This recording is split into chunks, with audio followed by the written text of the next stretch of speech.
This would be Helen Keller, Chapter 7, The Story of My Life, read by Gregory Brandt.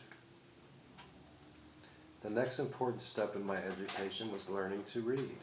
As soon as I could spell a few words, my teacher gave me slips of cardboard on which were printed words in raised letters. I quickly learned that each printed word stood for an object, an act, or a quality. I had a frame in which I could arrange the words of little sentences, but before I ever put sentences in the frame, I used to make them in objects.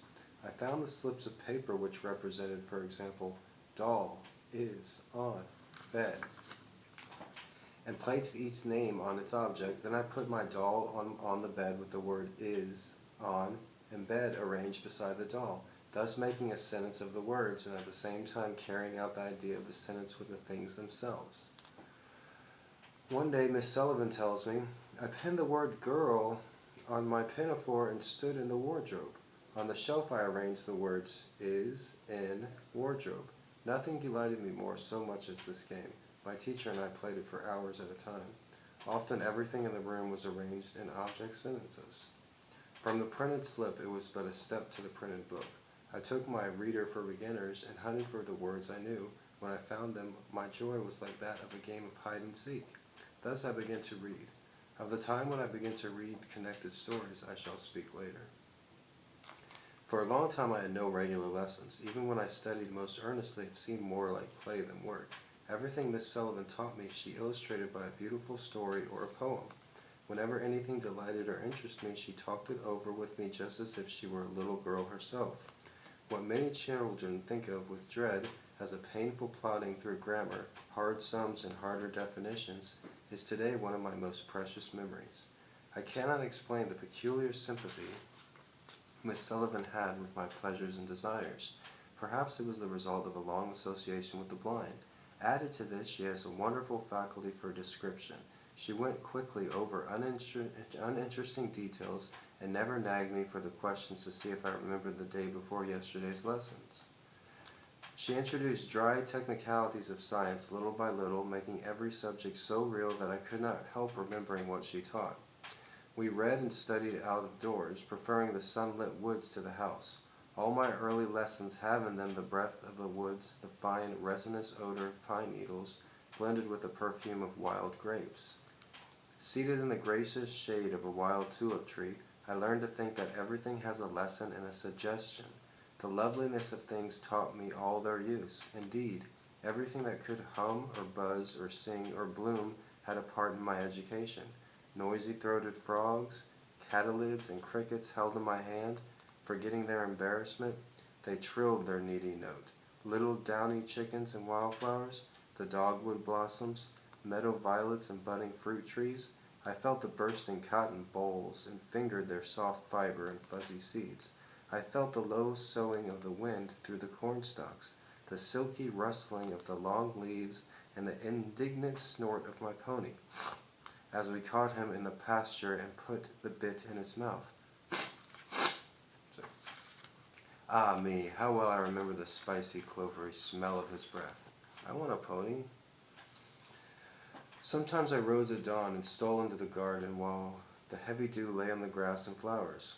Few know what joy it is to feel the roses press softly into the hand, or the beautiful motion of the lilies as they sway in the morning breeze. Sometimes I caught an insect in the flower I was plucking, and I felt the faint noise of a pair of winged rubbers together in a sudden terror, as the little creature became aware of a pressure from without. Another favorite haunt of mine was the orchard, where the fruit ripened early in July.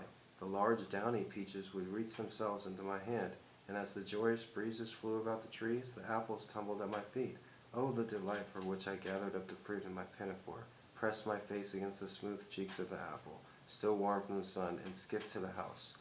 Our favorite walk was to Keller's Landing, an old tumble-down lumber wharf on the Tennessee River used during the Civil War to land soldiers. There we spent many happy hours and played at learning geography. I built dams of pebbles, made islands and lakes, and dug riverbeds all for fun, and never dreamed that I was learning a lesson. I listened with increasing wonder to Miss Sullivan's descriptions of the great round world, with its burning mountains, burning cities, moving rivers of ice, and many other things as strange. She made raised maps in clay so that I could feel the mountain ridges and valleys, and follow my fingers to the devious course of the rivers. I like this too, but the division of the earth into zones and poles confused and teased my mind. The illustrative strings and the orange stick representing the poles seemed so real that even to this day the mere mention of temperature zones suggests a series of twined circles, and I believe that if anyone should set about it, he could convince me that white bears actually climb the North Pole. Arithmetic seemed to be the only study I did not like. From the first I was not interested in the science of numbers. Miss Sullivan tried to teach me to count by stringing beads in groups, and by arranging kindergarten straws I learned to add and subtract. I never had patience to arrange more than 5 or 6 groups at a time. When I had accomplished this, my conscience was at rest for the day, and I went out quickly to find my playmates. In the same leisurely manner I studied zoology and botany. Once a gentleman, whose name I have forgotten, sent me a collection of fossils, tiny mollusk shells beautifully marked, and bits of sandstone with the print of birds' claws and a lovely fern in bas relief. These were the keys which unlocked the treasures of the antediluvian world for me. With trembling fingers I listened to Miss Sullivan's descriptions of the terrible beasts with unpronounceable names, which once went trampling through the primeval forest, tearing down the branches of gigantic trees for food, and died in the dismal swamps of an unknown age. Talking about dinosaurs.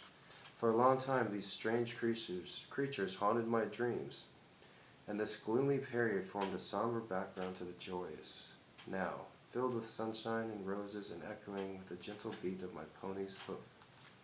Another time a beautiful shell was given to me, and with a child's surprise and delight I learned how a tiny mollusk has built a lustrous coil for his dwelling place, and how on still nights when there is no breeze stirring the waves, the Nautilus sails on the blue waters of the Indian Ocean in his ship of pearl.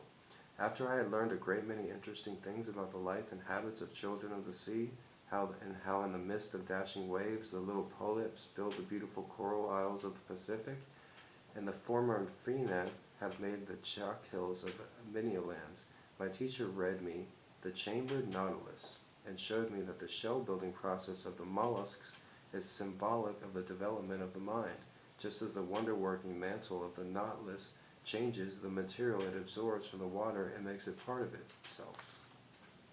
So the bits of knowledge one gathers undergo a similar change and become pearls of thought. Again, it was the growth of a plant that furnished the text for a lesson. We bought a lily and set it in a sunny window. Very soon the green, pointed buds showed signs of opening. The slender, finger-like leaves on the outside opened slowly, reluctant. I thought to reveal the loveliness they hid, once having made a start. However, the opening process went on rapidly, but in order and systematically. There was always one bud larger and more beautiful than the rest, which pushed her outer covering back with more pomp, as if the beauty in soft, silky robes knew that she was the lily queen by right divine, while her mother, timid sisters doffed their green hoods shyly, until the whole plant was one nodding bow of loveliness and fragrance. That's extremely descriptive.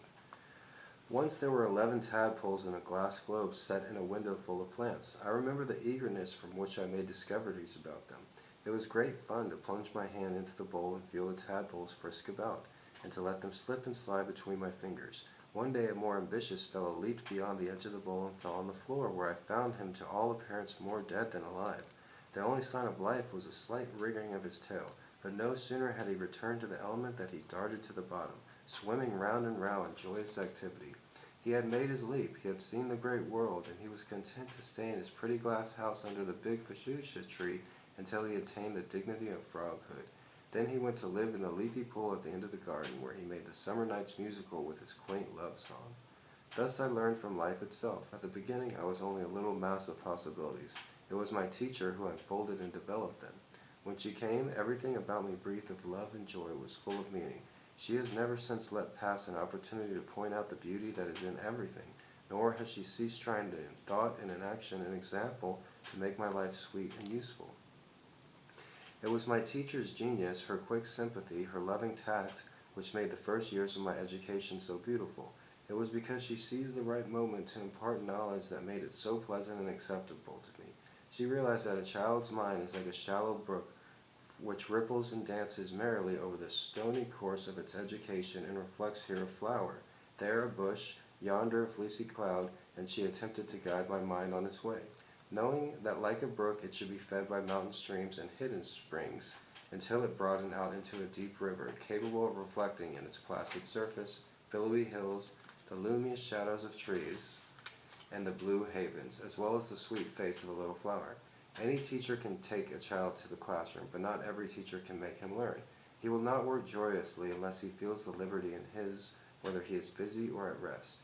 He must feel the flush of victory and the heart-sinking of disappointment before he takes with a will the task distasteful to him and revolves the dance his way bravely through a dual routine of textbooks. My teacher is so near to me that I scarcely think of myself apart from her. How much of my delight in all beautiful things is innate, and how much is due to her influence, I can never tell. I feel that her being is inseparable from my own, and that the footsteps of my life are in hers. All the best of me belongs to her. There is not a talent or an aspiration or a joy in me that has not been awakened by her loving touch. That's a very wonderful chapter. I think chapter 7 of Helen Keller's book, The Story of My Life, that should be read by any prospective teacher.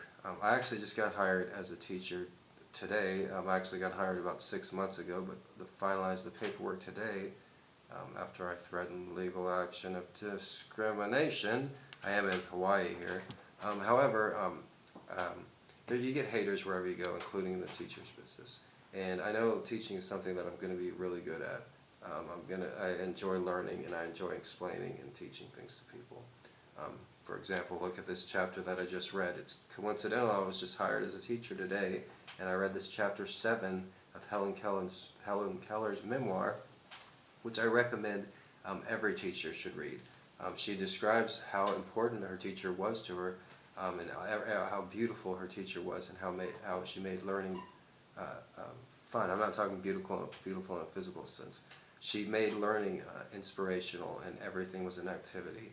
And it's a great chapter for the benefits of teaching. And even Helen doesn't understand what her meaning is. But somebody that just likes to help people, I know the feeling. It's something that you do, and you're making the world a better place, and that's a good feeling. So.